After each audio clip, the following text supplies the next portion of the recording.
Is the legacy of British imperialist Cecil John Rhodes worth preserving? Why are some UCT students calling for the removal of Rhodes' statue from their campus? What impact is this imminent statue removal likely to have on national reconciliation? And why is a section of Zimbabwe's ruling ZANU-PF supporting the call by the UCT students to remove the statue? What time is it? It's question time.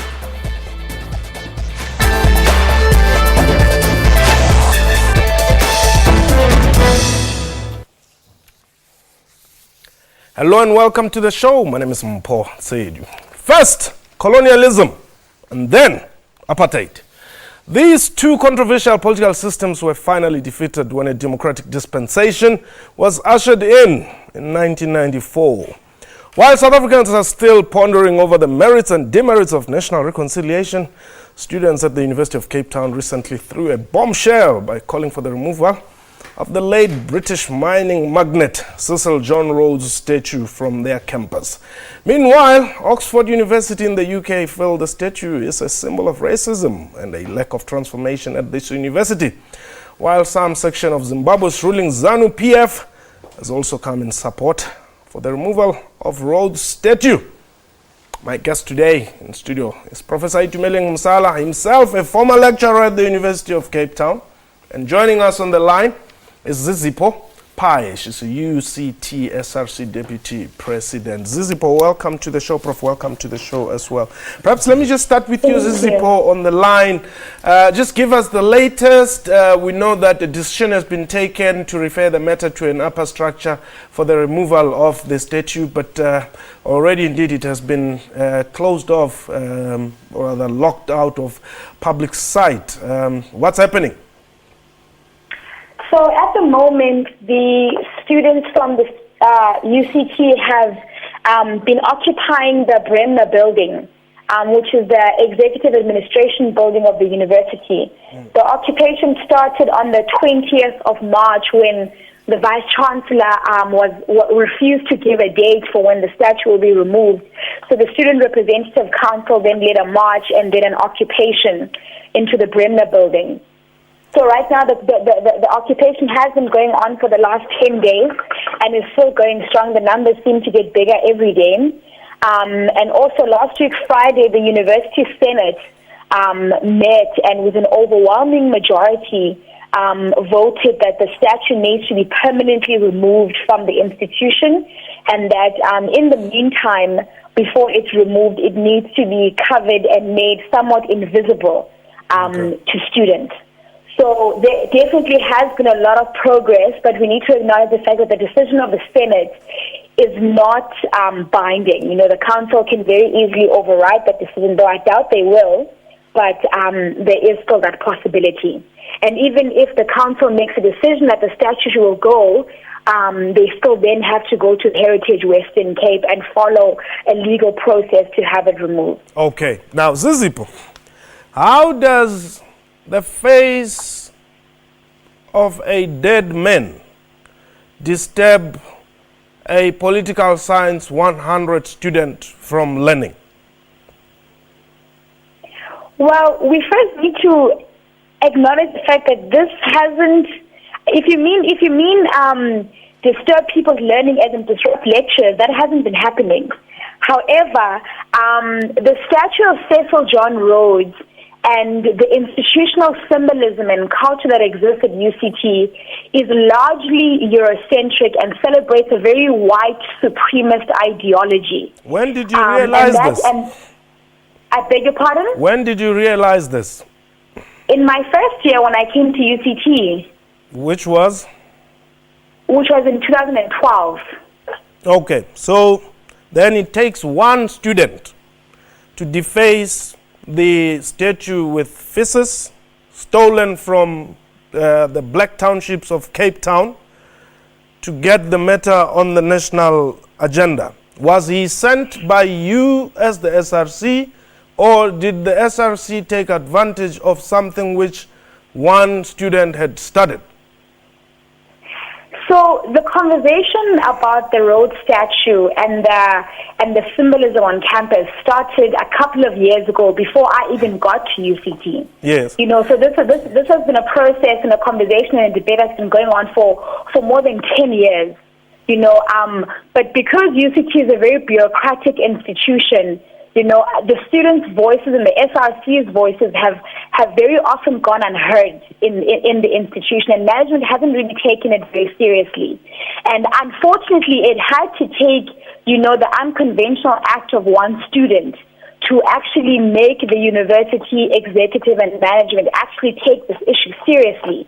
You know, when I ran for SRC last year, you know, one of my portfolio objectives was to question the university on why it continues to honor, you know, imperialists and white supremacists.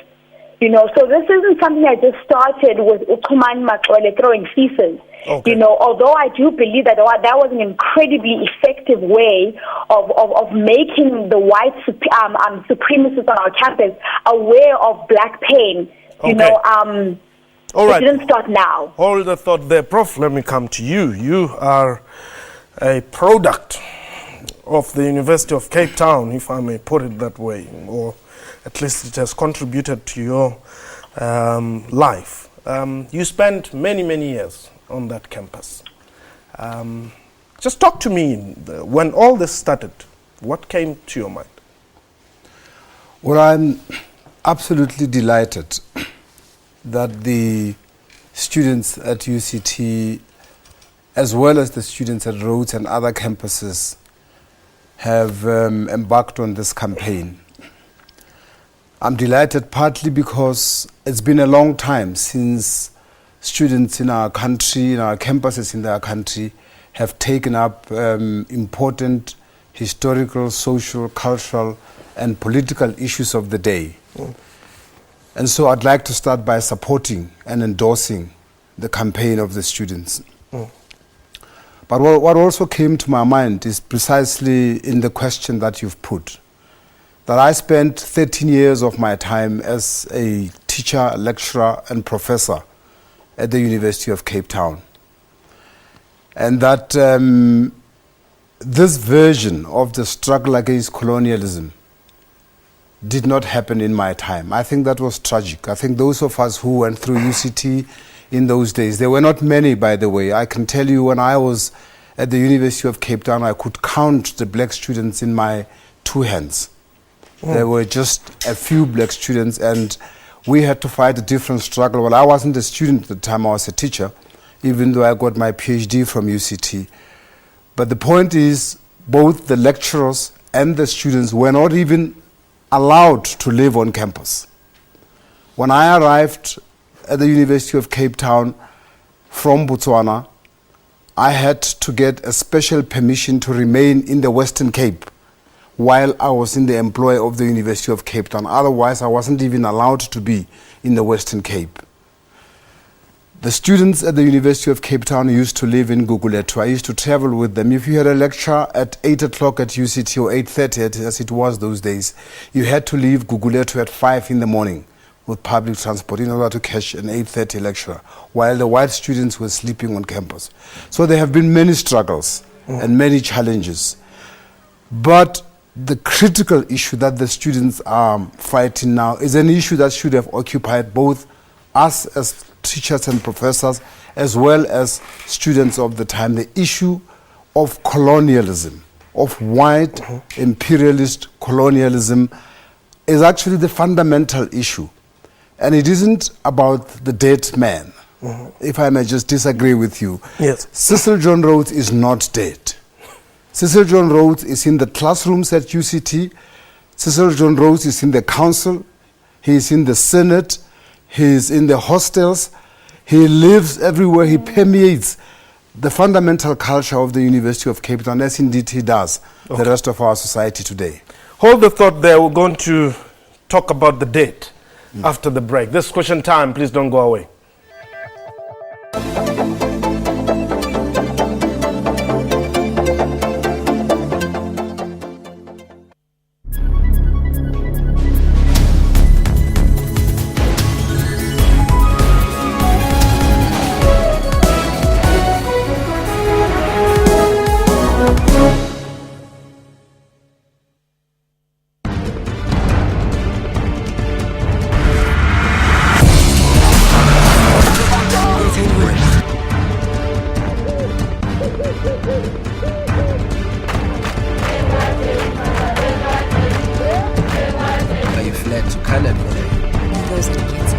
no people.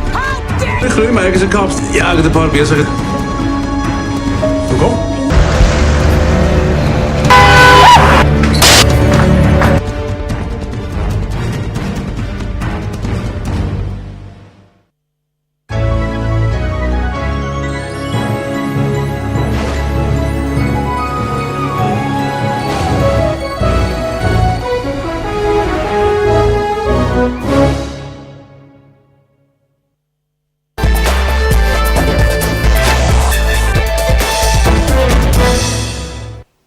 Welcome back. You're still watching Question Time. My guest today is Professor Itumeleng Musala.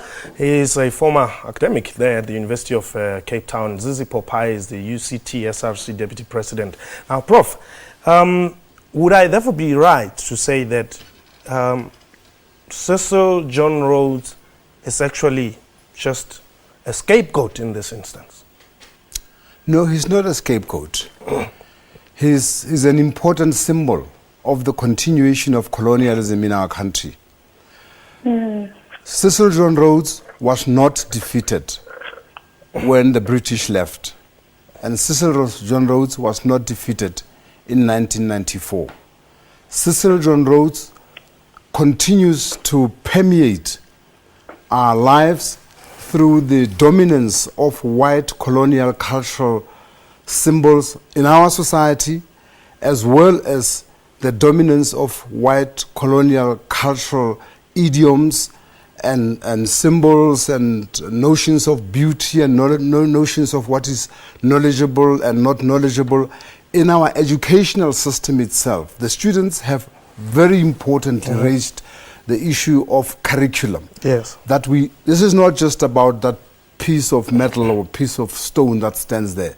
It's about the curriculum itself. Cecil John Rhodes travels with them from the steps of Jameson into the classroom and reincarnates himself in the very material that they are being taught and the ways in which they are taught and the idioms that are used in the teaching. That's why our education is not liberating our country. Zizip, what are you seeing? How does Cecil John Rhodes, come out in your daily life at UCT as a black student? So I'm going to just examine a few things. So one of those is the fact that we have a very small population of black academics in our institution. So who do and you by blame black, for that that? includes, I beg your pardon? Who do you blame? Who do I blame? First of all, I blame the university. You know, one of the professors in the humanities faculty, Professor Xolela Mangu, spoke at the assembly last week and spoke about how whenever it comes to promoting or hiring black academia, the university always uses the excuse that when they hire black academia, the standards of the university will drop. Is the university on record as having said that?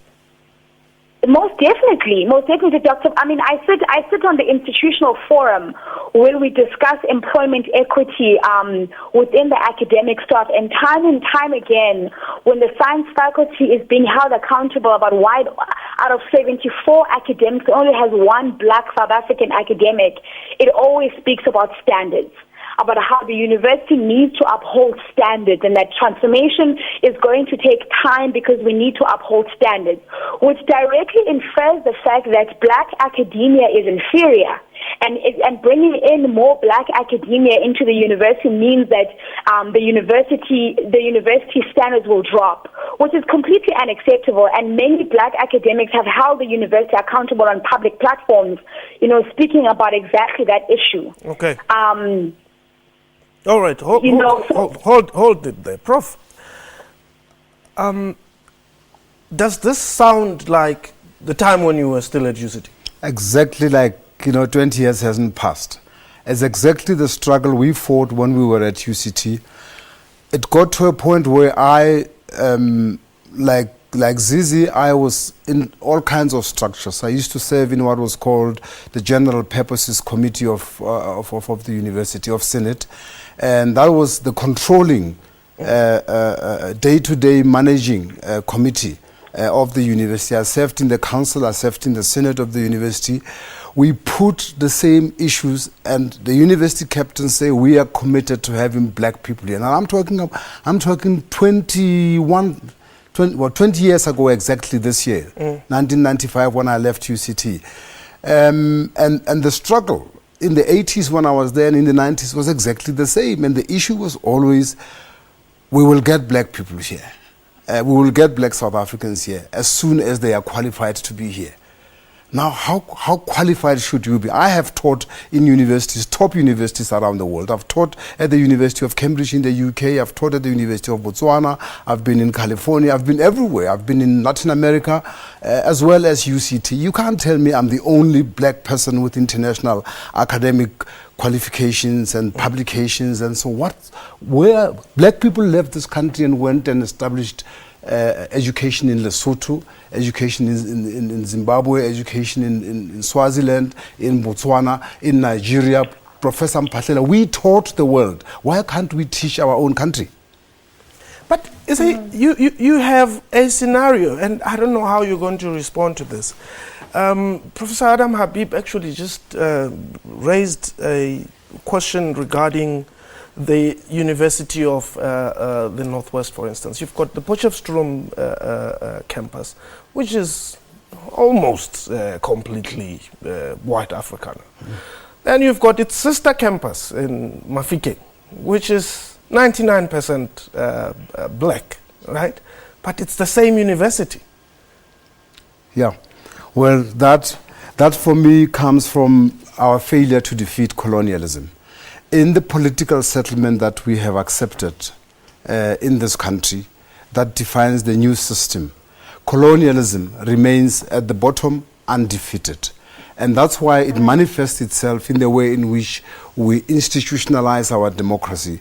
In the university system, for example, to avoid transformation, what did we do? And I said so many years ago when the issue of merging universities was in the public domain.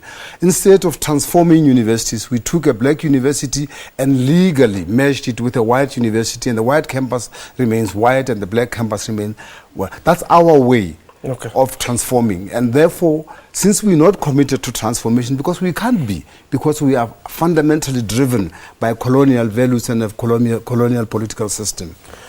We're going to take a quick break. When we return, Cecil John Rhodes' statue will be removed, and then what? This question time.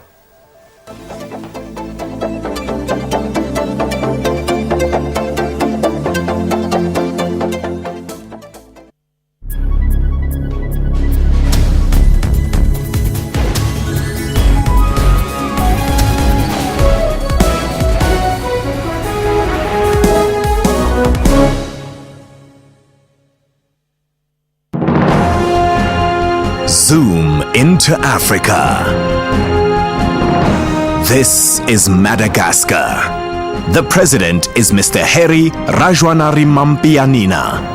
Madagascar got independent from France on 26 June in 1960. The population is more than 21 million people.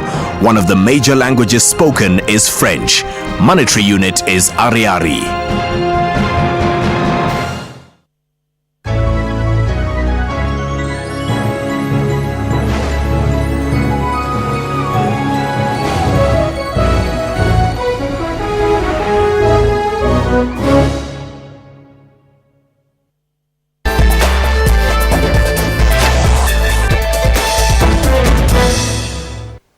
Welcome back. You're still watching Question Time. Our guest today is Professor Itumeleng Msala. Or rather, joining us on the line is Zizipho Pai from the University of Cape Town. She's the SRC Deputy President there. Zizipho, the statue is in all, likelihoods going to be removed. And then what? So we definitely hope that it's going to be removed, but people need to get an understanding of the fact that this is not about a statue.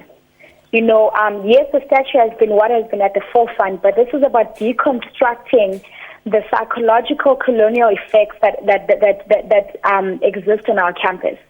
You know, so some of the other things that we've been speaking to management about and using the occupation as a tool is the issue of name changes of the buildings on our campuses. You know, so we are trying to head in a direction that acknowledges our African academics first and foremost, and an environment that is representative of Africa's history, of Africa's ideologies, and of Africa's cultures. Okay. Secondly, Zizipo, we are also putting a quick one. Do I get a feeling that you want to do away with white people at UCT? Most definitely not. You No, know, but what you're saying here, it's got black all over and white all over. To be honest with you, I think, you know, the question you're asking me has been used as a scapegoat for a lot of our white academics on campus. Mm-hmm. This is not a war between black and white. This is a project to try and acknowledge the fact that Africans exist in this country and on this continent. You know, we live in a system where white superiority is very prevalent, and where diversity means that all non-white, colored, Indian, black have to conform to a white culture, a white language, a white tradition, and a Eurocentric curriculum. You know, so this is about acknowledging the fact that we are in Africa. We cannot be sidelining and undermining African thought and African ideologies when we are living in Africa, because that is alienating our own people and is driving African thought into the ground, which is completely unacceptable. You know, this is not. So I need to emphasize the fact that this is not a let's chase white people away. You know, white people are our countrymen. They are very welcome and in this country. They are citizens just like we are. But we need to acknowledge the fact that this is Africa. And in an African context, we live in an African context that doesn't even acknowledge that this is Africa. You know. You're sounding very much like Professor Musala here. You're sounding very much like Professor Musala here, and I want to give him time to respond. Are these your products, Prof? Well, I'd love them to be my products. I wish I was there, and I wish I was able to make a contribution closer. But they sound very much like you. No, I think that what I should say to Zizi, and I hope, Zizi, you won't think that I'm patronizing you. I've been around long enough in this same struggle that all of you have said, and I do support, and I'm excited about this struggle. But with respect, Zizi, it is a black and white issue. It is a war between white people and black people, and we've got to get that right. It's whenever we compromise on that issue that the struggle doesn't get any further. It is about black people and white people, and to the extent that white people represent the values of colonialism and want to continue to perpetuate them. They don't have to, but at the moment they do. Now, there is no reason why white people can't fight on the side of black people to fight whiteness. But it is about white and black people must not compromise on fighting whiteness and fighting white people, where white people represent the values of the past and of colonialism and of apartheid and neo-colonialism and imperialism. We need to fight white people, period.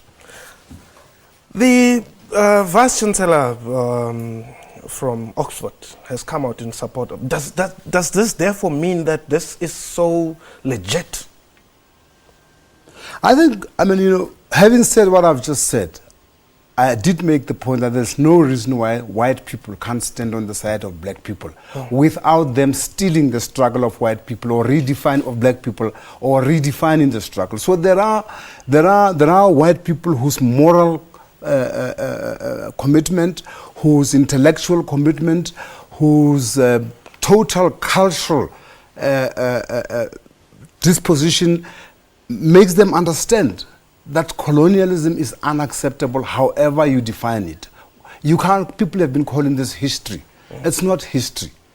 it's white legacy, it's colonial legacy. There is no place for colonial legacy in a freed South Africa, in a liberated South Africa. There's no place for it. It cannot stand side by side. I can't have a situation where the statue of Mandela stands side by side with the statue of Cecil John Rhodes. The statue of Steve Biko has the same equivalent and the same, is accorded the same respect. It can't. The other one was a murderer. The other one is a liberator. They're not the same. So we don't want murderers in our country. All statues of colonialism must go.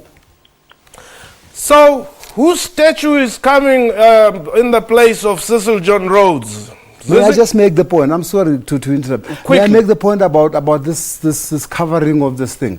I think that is absolutely revealing psychologically, that we now have it covered. This is a cover-up.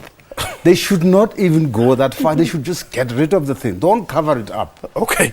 Zizi, whose statue is coming up? So the student body has been deliberating about whether to put the statue of Steve Biko, Robert Sobukwe, Nelson Mandela, etc., etc. But we haven't really come to a decision yet. In fact, we're still debating whether to even replace it with another statue. All right. Should we read anything in the line in which you mentioned those? I beg your pardon? You mentioned them in the line like Steve Biko, Sobukwe, and then Mandela. Should we read anything out of that? I'm not sure. I don't understand what you're asking. Okay, that's fine. Thank you for the time, though. Prof, thank you very much for the time. That was question time for today. A big thank you to our guests and to you for watching the show. We welcome your feedback via email, questiontime@sabc.co.za, or you can tweet us. Our Twitter handle @questiontime24. We can continue this discussion. Follow me on @Mpho Tsedi. From me and the crew, have yourself a wonderful time. Goodbye.